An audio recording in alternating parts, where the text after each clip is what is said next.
eu não era repórter de campo, eu era um garotinho que morava em Araçatuba e que, obviamente, torceu pela Ponte Preta naquele dia, né? Que isso, Piper? Não.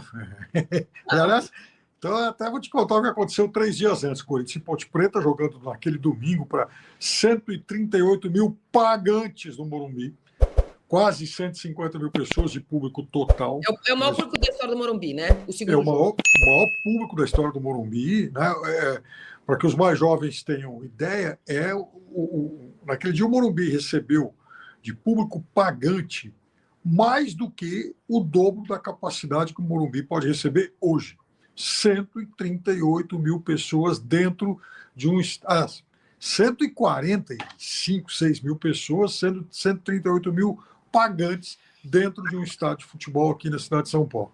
E aí, o Corinthians tinha ganho o primeiro jogo, né, aquele gol de nariz do Palhinha, chuta a bola, né, bate no Carlos, volta, bate no nariz dele e entra. Aí, segundo jogo. Sempre é difícil. É sempre difícil. Difícil. Aí, no segundo jogo, a expectativa, então, do Corinthians ser campeão. Se o Corinthians vencesse a Ponte naquele segundo jogo, era o campeão. Aí,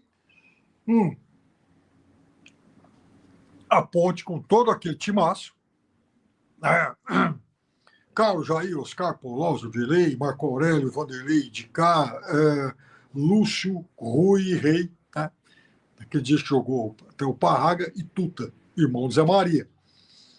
E aí, então, a Ponte Preta vence por 2-1 e, né, foi aquele anticlímax para os corintianos e tal, né? Naquele tempo, todos os jogos eram decididos no estádio do Morumbi. Aí, então, a grande final foi adiada para esse 13 de outubro, quando aconteceu o gol da libertação corintiana.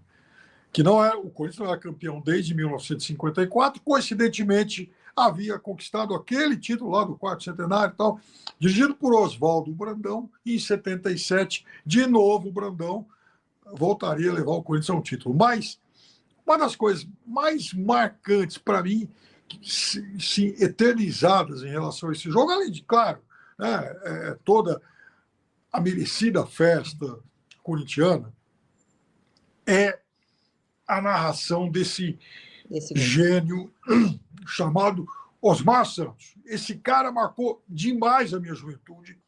Foi o grande ídolo que eu tive no rádio e assim, um dos momentos que eu considero... Eu nunca disse isso para ninguém, muito menos para ele ou para os irmãos dele. Talvez eu tenha dito para o Odinei.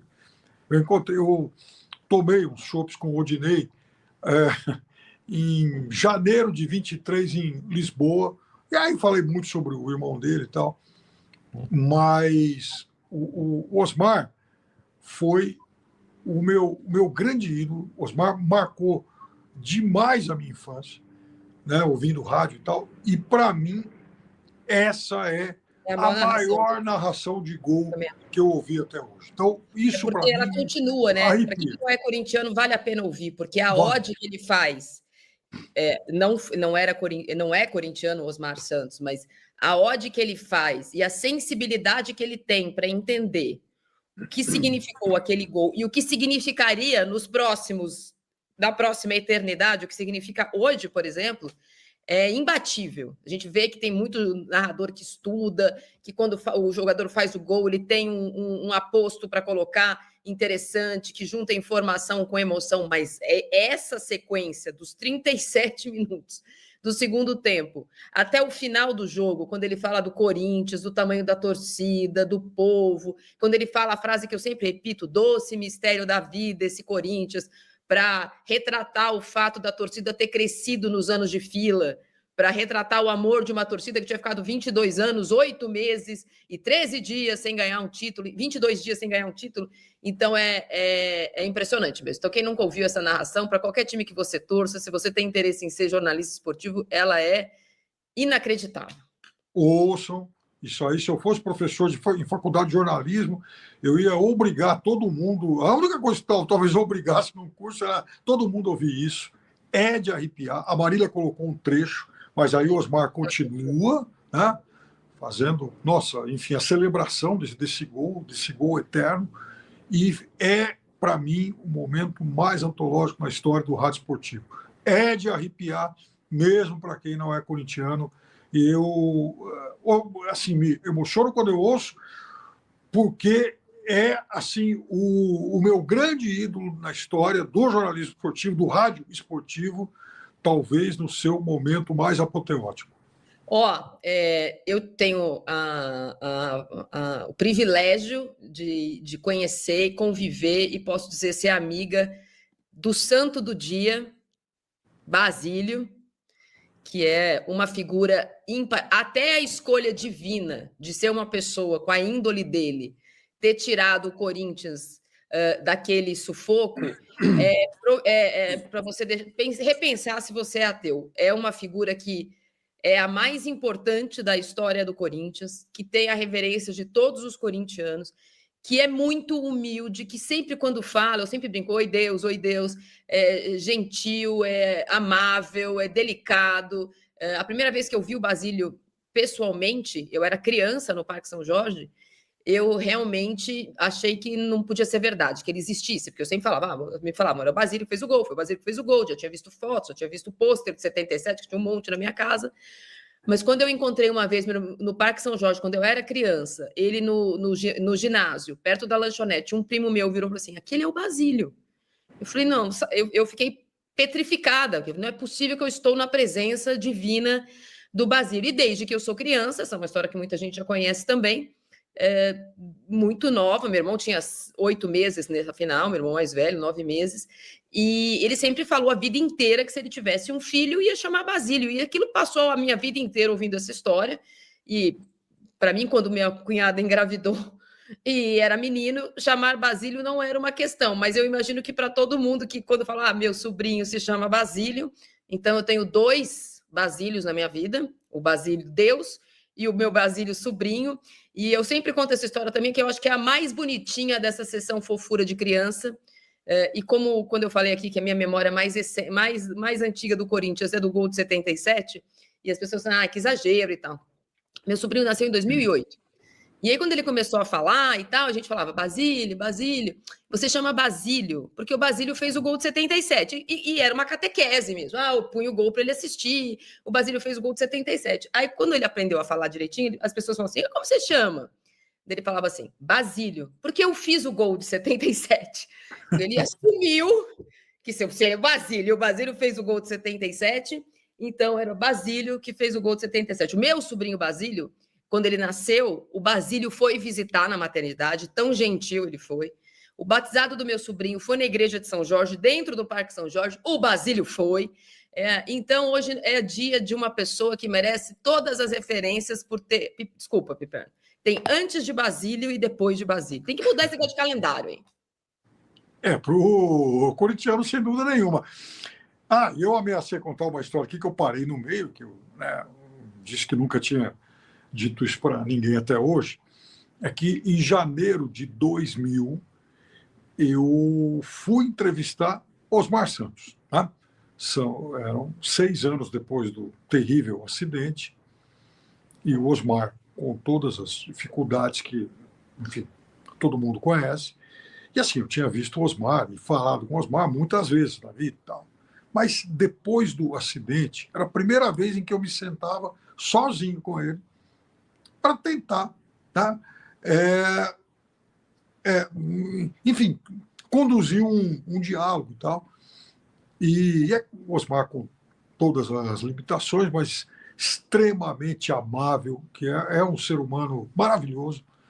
E eu saí daquele dia, assim, de novo, assim, arrepiado, repensando uma série de coisas, né? Porque estava lá diante do meu ídolo, que já não podia se manifestar da forma como ele gostaria e que era normal dele, porque o Osmar era um exímio comunicador, para mim, o maior de todos da história do futebol. Mas foi assim um momento, sobretudo, de muito aprendizado e assim também para a gente reavaliar o que é humildade. Tá? Então, Osmar, com toda a história dele, Osmar não precisaria estar lá comigo, mas o Osmar se prontificou a sentar lá comigo e tentar, então, manifestar as suas enfim, alguns dos seus desejos e algumas das suas respostas. Foi realmente, para mim, um grande momento. Grande figura, também estive com ele muitas vezes, ele é as duas coisas, né? Aliás, as três, talvez a Santíssima Trindade. Coringão campeão, na voz do Osmar Santos e gol do Basílio. Que dia foi o dia 13 de outubro eterno? Ô, Pipo! Não tem ninguém que não cuide dele, né? Enfim, se o Corinthians aceitar essa alegação, aí eu parei, né, velho? Aí eu parei. Não faz sentido, tá? Então, é o que está sendo falado, tá? Que existe esse problema aí, né, com os documentos do filho. Essa informação é do GE, porque eu dou o crédito, tá, GE? Vocês não dão crédito, né, para as minhas informações, mas eu dou. E agora, se for realmente isso, se ele chegar, se reapresentar o Corinthians nessa segunda-feira e alegar isso daí, meu amigo, né, a gente tem que ver até pela lei, né, quanto que é de o período, né, que é para, dizem que são 15 dias de abandono de emprego, né, que pode ocorrer uma rescisão. A gente precisa ver certinho em relação a isso, tá? 30 dias, né? 30 dias é muito, não vai chegar a 30 dias, né? Achei que eram 15 dias. O pessoal tá falando 30, a gente fala 15, enfim. O Érico Mota tá dizendo 30 dias, tá? Ele não vai chegar a ficar 30 dias fora do clube, entendeu? O 15 dias é atestado, Samir. Samir, ele não mora nos Estados Unidos, está tendo problema lá na Venezuela, imigrantes, a gente não sabe, Ariana. Enfim, tá? Vamos ter que aguardar, mas o caso Martínez, para mim, né, é isso, tá? Ele sumiu desde o jogo contra o Mirassol, não se reapresentou, demorou um pouco para dar uma satisfação. Quando deu a satisfação, falou apenas que eram problemas familiares, não deu mais detalhes, tá? Agora surge a informação do GE que é uma documentação com o filho que ele quer trazer para o Brasil. Se for isso, é algo vergonhoso, que realmente merece, né, essa posição do Corinthians. O Corinthians solta uma nota oficial, né, dizendo que o jogador não vai estar em campo contra o Santos na próxima quarta-feira na Vila Belmiro, tá? Então, assim, não houve muita compaixão. O que me faz é entender, né, porque, na verdade, né, o time vai ser definido nos treinos de hoje e amanhã, entendeu? Porque não tinha Memphis, não tinha, né, enfim, a maioria, o time vai ser definido realmente segunda e terça. Então daria para o Martínez se reapresentar, né? Enfim, e poder treinar e quem sabe para o jogo pelo menos ficar à disposição no banco de reservas. Se o Corinthians já divulga uma nota que ele está cortado do jogo, é porque os caras não estão muito felizes com ele lá dentro, tá? Não estão muito felizes com ele lá dentro, entendeu?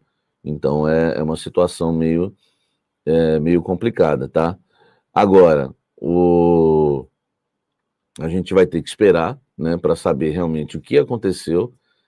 Eu não vou fazer críticas mais duras enquanto ele não voltar e não der a sua satisfação, mas pelo que eu vi aqui, eu falei, três reações eu observei conversando com fontes. Uma me disse, né, que não, eu até li a mensagem para vocês, né, que não dá para falar em multa ou punição sem saber, né, o grau, né, da gravidade, tá, né, do problema. Outra deu risada, falou isso só acontece no Corinthians, né? E a terceira me pareceu irritada, entendeu? Com a situação. Então eu tenho 3 reações dentro do Corinthians para escolher, tá?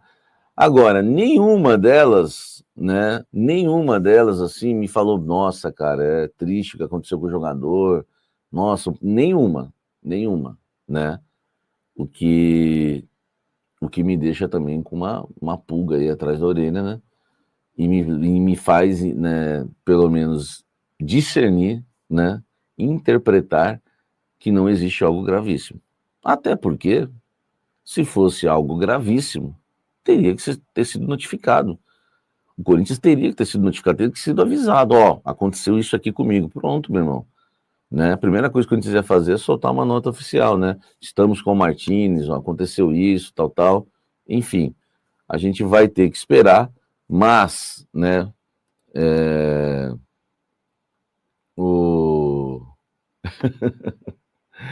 Ai, meu Deus, Samir é igualzinho meu pai. Quando tá calmo, igualzinho meu pai. Quando tá calmo, fica tranquilo. Começa a ficar brabo, dá pra ver que a perna já tá mexendo. Eu já comecei a mexer a perna aqui, eu já tô ficando... Pô, vocês ficam estudando, seus loucos, né, velho? Todo dia um cara falou que eu bato na mesa, o programa vai acabar. Agora mexe a perna, é porque tá ficando bravo. É o início do cara que tá ficando bravo. Depois, outro dia falaram que quando eu chamo a pessoa de filho, é porque eu tô muito bravo com a pessoa. Enfim, um bando de louco, né, velho? Um bando de loucos, né? Um bando de loucos. Se o Samir falar filho, já sabe, né? Ai, meu Deus, isso tá parecendo um Gandá, isso sim, mas ele é diretamente que resolve essas questões, ele não tem representante que possa resolver isso do filho dele, exatamente, né? E agora, né, sai essa informação do GE, tá? Sai essa informação do GE que o Martínez está resolvendo um problema com o filho, documentação do filho. Aí tá mentindo. Se for isso, Martínez, se for isso, meu irmão, se for isso, aguarde. Tá? Se for isso, aguarde, velho. Porque não dá, né, velho? Não dá pra gente engolir esse tipo de situação, entendeu? E é um jogador que não tá jogando nada, hein? Não está jogando nada, tá? Ó, segundo apurado pelo GE, o Martínez deu uma justificativa, somente na sexta-feira, de que estava com problemas com a documentação do filho, que vive na Venezuela e deve se mudar com ele para o Brasil. A comissão técnica e os dirigentes do Timão não receberam mais notícias desde então.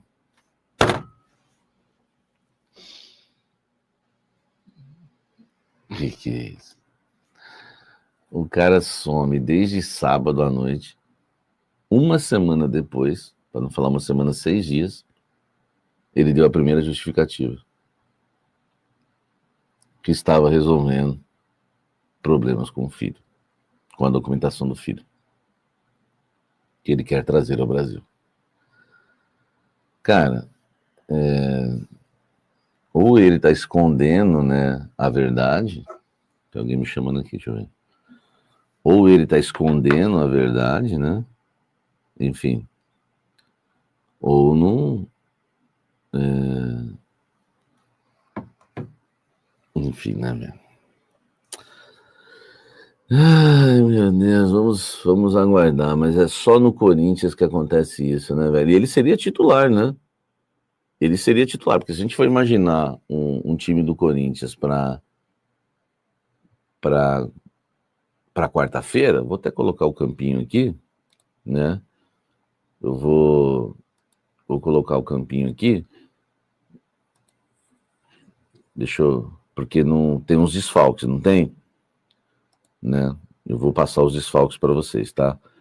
Pera aí, o campinho não assusta não, que eu vou colocar o último jogo, né? Alguma análise que eu fiz aí no pós-jogo, enfim. Tá aqui, tá? O campinho tá aqui. Então a gente não tem o Bidu, correto? Eu acho que essa vai ser a linha aqui. O Garro eu acho que começa no banco. O Memphis eu acho que começa no banco. Então eu imagino um Corinthians assim, ó, pro jogo, ó, imaginava, né? Com o Anchileri aqui na ala esquerda, porque o Bidu tá... Salve, torcedor do Corinthians, seja bem-vindo ao Corinthians Fanáticos, todos os dias conteúdo exclusivo do Timão. Corinthians que vai estrear o novo goleiro Felipe Longo aí contra o Santos, um jogador bastante interessante que deve fazer a sua estreia no Campeonato Brasileiro com a camisa do Corinthians. Deus abençoe cada um de vocês, deixa a sua opinião, tamo junto, forte abraço e vai Corinthians! Vai Corinthians!